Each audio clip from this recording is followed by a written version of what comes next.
spined lizard, an apex predator, and a good one at that. The tall neural spines running down its back are what create that beautiful scenic silhouette, although their function remains a bit of a mystery to us.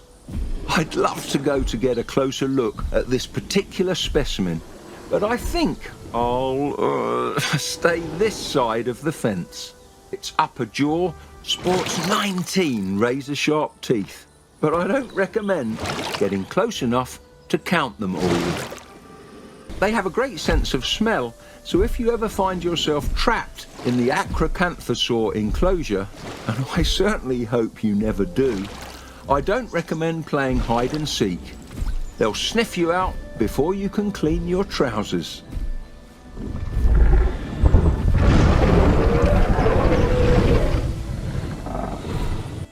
Ah yes, the Torvasaurus, an apex predator of the Jurassic.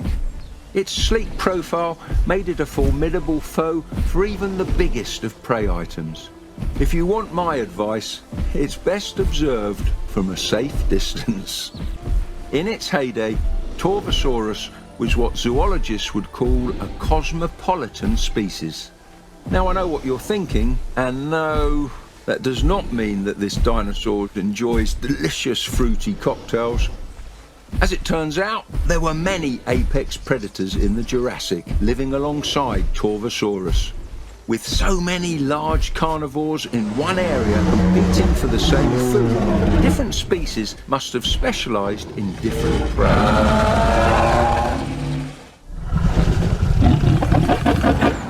Now this is an interesting fellow. This dinosaur is called Deinocheirus, a name meaning horrible hand. Although it may look intimidating, this animal's diet primarily consisted of fish and plants. A real connoisseur, don't you think? Its hands aren't actually horrible, mind you. Calling dinosaurs things like terrible or horrible is a trend that goes all the way back to Sir Richard Owen, who first coined the term dinosaur, which of course means terrible lizard.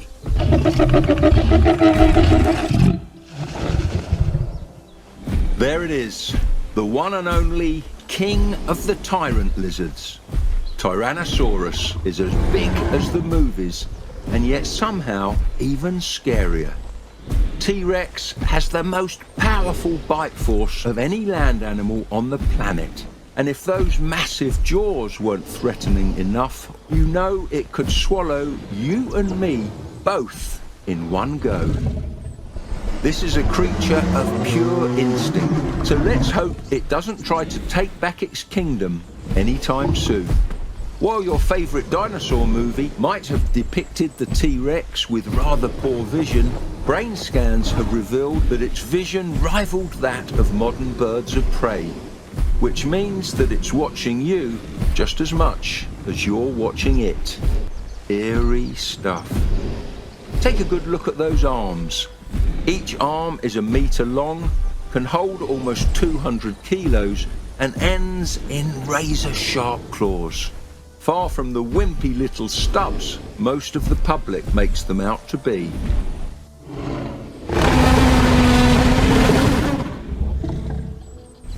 There it is! Comorosaurus, the star of the Morrison Formation. Fossils of Comorosaurus are some of the most common remains found in the Morrison. Luckily for us, that means we have a wealth of information to work with, including what it ate and even how it laid its eggs. One of the reasons this animal is so common in the fossil record is the sturdiness of its blunt skull. Looking at it more closely, I can sort of see how that could be the case. Wouldn't you agree? Don't let its peculiar mouth scare you. The long chisel-like teeth may look like a carnivore's, but they are actually much better adapted to rip coarse leaves from tree branches. Although to be fair, we haven't really put the theory to the test. Can't get a much more classic dinosaur than Brachiosaurus. This is the iconic high-browsing sauropod, feeding on nutritious leaves and branches way up in the trees. These beautiful creatures can eat around 400 kilograms per day, so I better go check to see if our latest food delivery arrived on time. If not, we might have a bit of a problem. Look at the size of this magnificent animal. The way it moves about, with the grace fit for a giant. It's a real privilege to be able to cherish these beautiful creatures. Now, I've seen skeletons of Argentinosaurus before, but nothing can prepare you for the sheer immensity of this dinosaur in the flesh. These titanic sauropods, fittingly called titanosaurs, grow rapidly.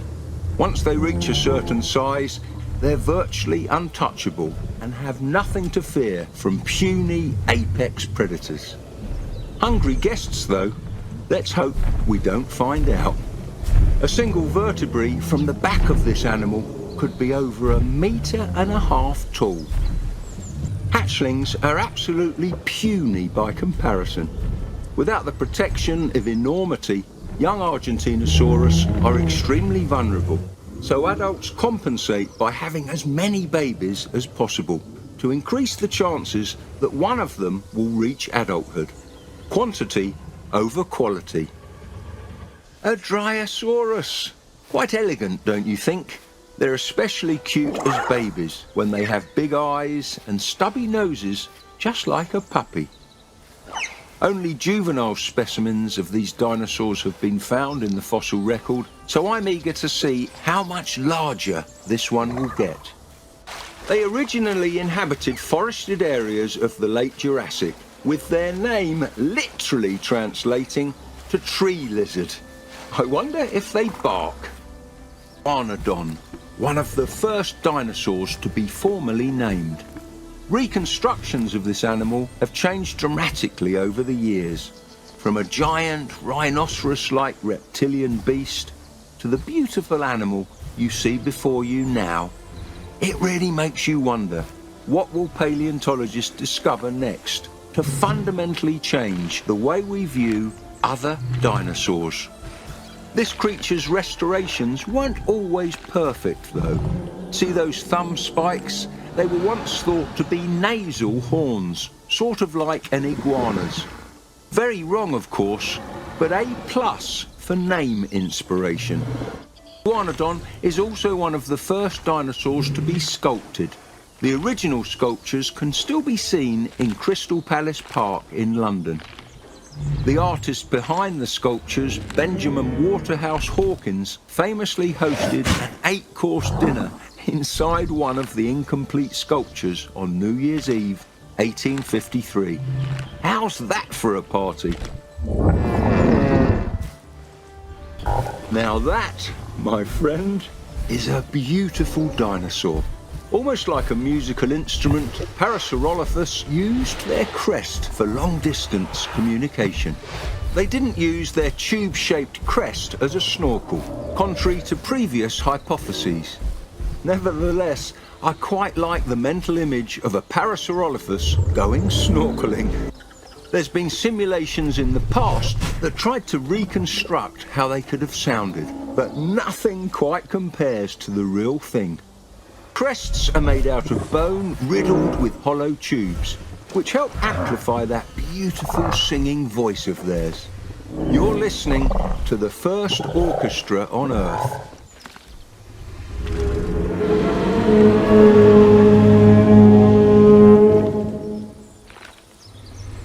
Found all over Western North America, Edmontosaurus is the textbook definition of a hadrosaur.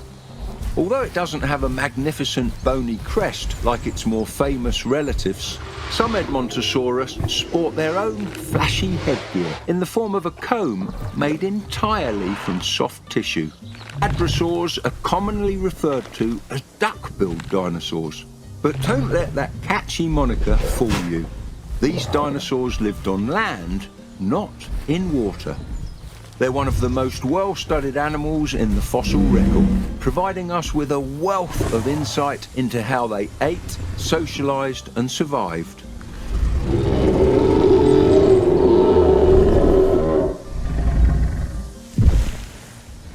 Ambliosaurus, a crested hadrosaur from the late Cretaceous. In my opinion, the most interesting thing about hadrosaurs isn't the presence or absence of a crest, but the way they move. They're able to walk as bipeds or quadrupeds as the situation demands, a rare feature in the animal kingdom. Others of its kind, it uses its unique hatchet-shaped crest as a sort of resonating chamber. Though not essential, it's also great at giving a thumbs up. Dinosaurs are commonly called duck-billed dinosaurs, after the toothless beak at the front of their mouths. But they aren't completely toothless. Behind the beak are dense concentrations of teeth that are continually replaced, sort of like a shark. If sharks were cows, that is.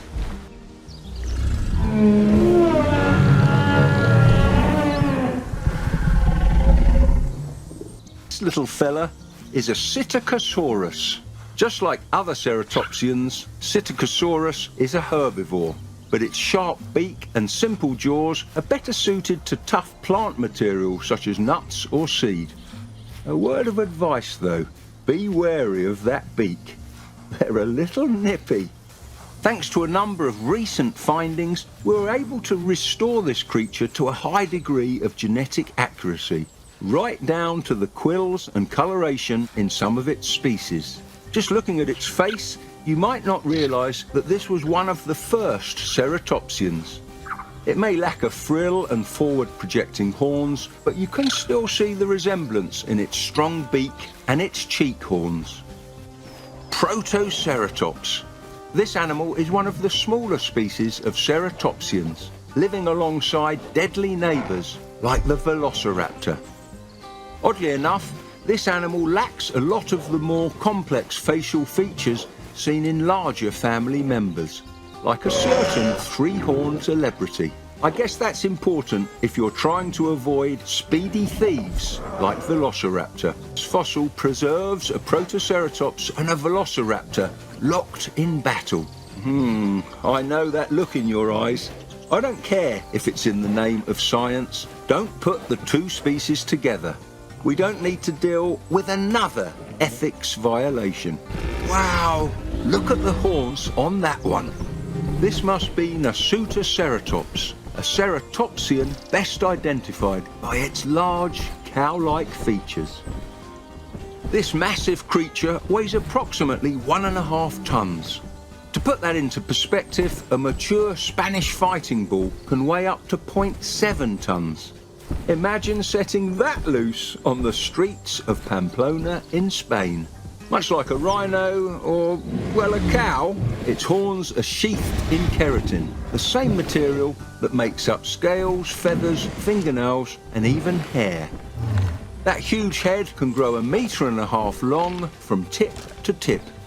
That's 1/3 of its body length. With a head like that, we must be looking at Styracosaurus.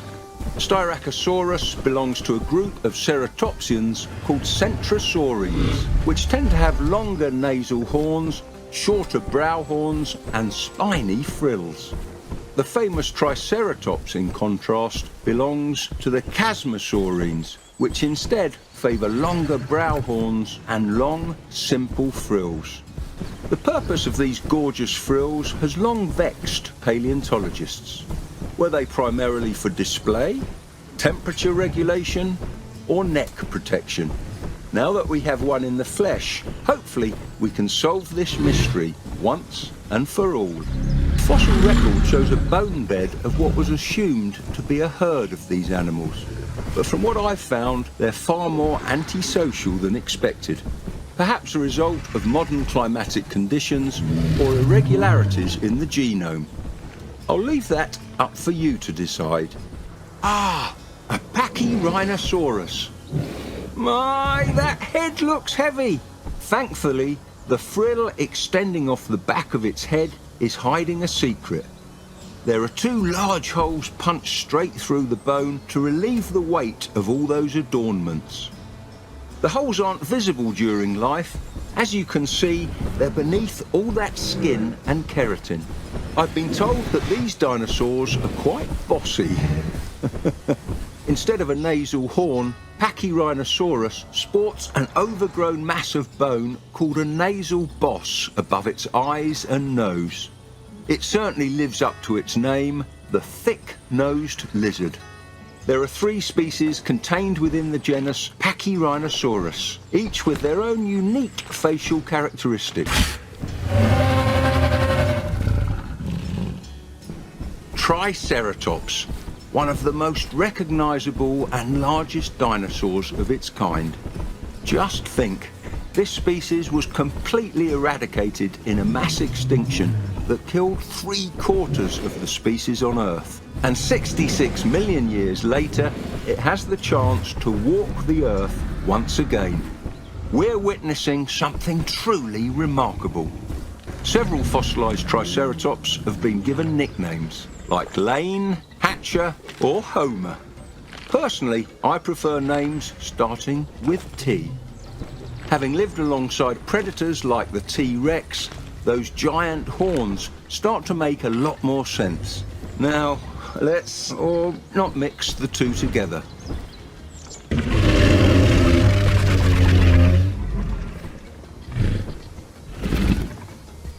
At last, the woolly mammoth. Ruler of the Ice Age, then ruler of none. There's nothing quite like it on the planet today. These majestic elephants are beautifully adapted for cold environments. Their key adaptations are small ears and a thick coat of fur. It's imperative we give them the best acclimation possible, or else we might have to give the herd a haircut. To be easy caring for these elephants, but luckily there's a lot of research we can reference as we try to keep them fit and healthy. They represent so much of what we've set out to do, so we can't disappoint the world now. Just like their closest elephant cousins, mammoths are highly social, forming large family groups led by matriarchs. So that means we need to make sure we give them enough company. I would hate to see them feel lonely.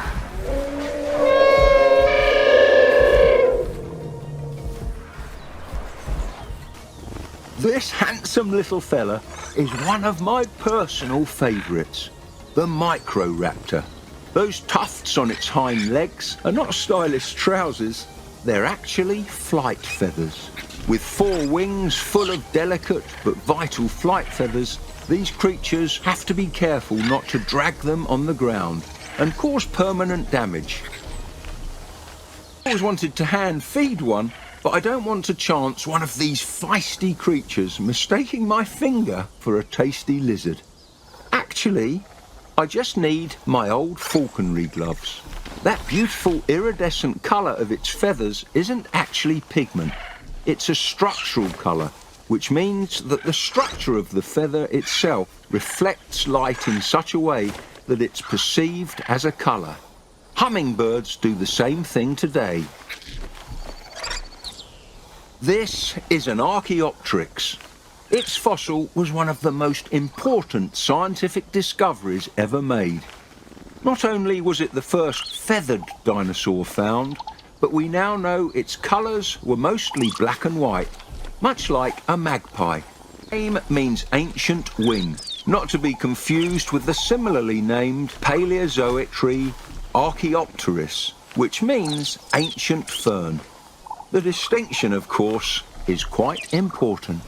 In addition to its obvious bird-like traits, it also sported many traditional dinosaur features, such as sharp teeth, a bony tail, and a killing claw, similar to its distant relative, the Velociraptor.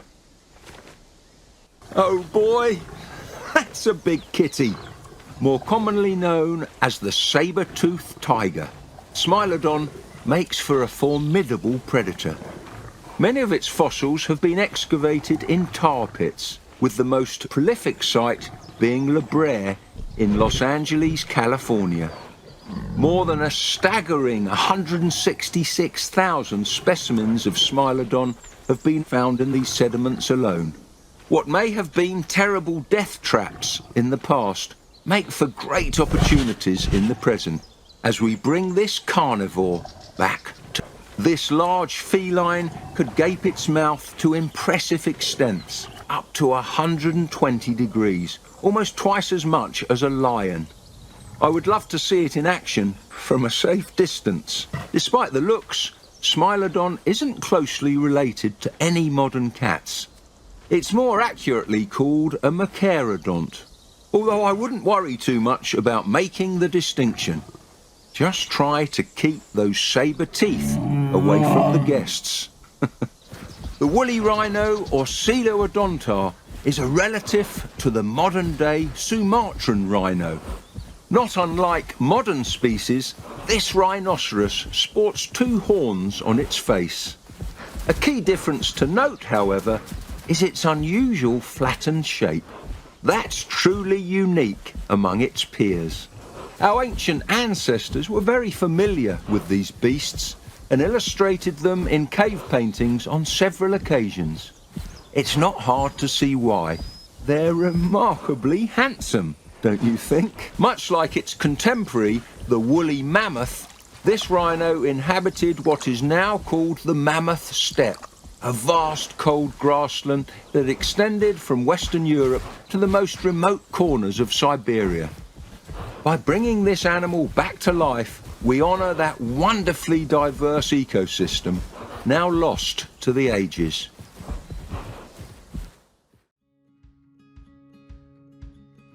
เอาละครับผมนี่ก็เป็นข้อมูลเกี่ยวกับสัตว์ดึกดำบรรพ์นะครับทั้งหมด23ชนิดที่อยู่ในเกม Prehistoric Kingdom ในตอนนี้นะครับก็หวังว่าทุกคนน่าจะชอบคลิปนี้นะครับแต่ก่อนจะจากกันไปผมต้องขอบคุณchannel ของคุณฮิสตานี้ก่อนนะครับผมถ้าไม่มีchannelนี้ผมก็คงไม่มีคลิปนี้นะครับเพราะว่าไปขอเข้ามาเองนะครับสำหรับใครที่ชอบเกมพวก Prehistoric Kingdom หรือว่า Tyrannosaurus นะครับสามารถมารับชมได้ที่channelของเขานะนอกจากเขาจะพูดถึงอัปเดตเกมเพลย์นะฮะก็จะมีการสร้างสิ่งปลูกสร้างต่างๆด้วยนะครับผมก็ถ้าใครชอบแบบแนวนี้นะครับก็อย่าลืมไปกด Subscribe นะฮะไปติดตามเขาได้เลยยังไงก็ต้องขอบคุณนะครับผมเอาละครับตอนนี้ CG ของกักก็ขอลาไปก่อนนะครับบ๊ายบายแล้วเจอกันครับผม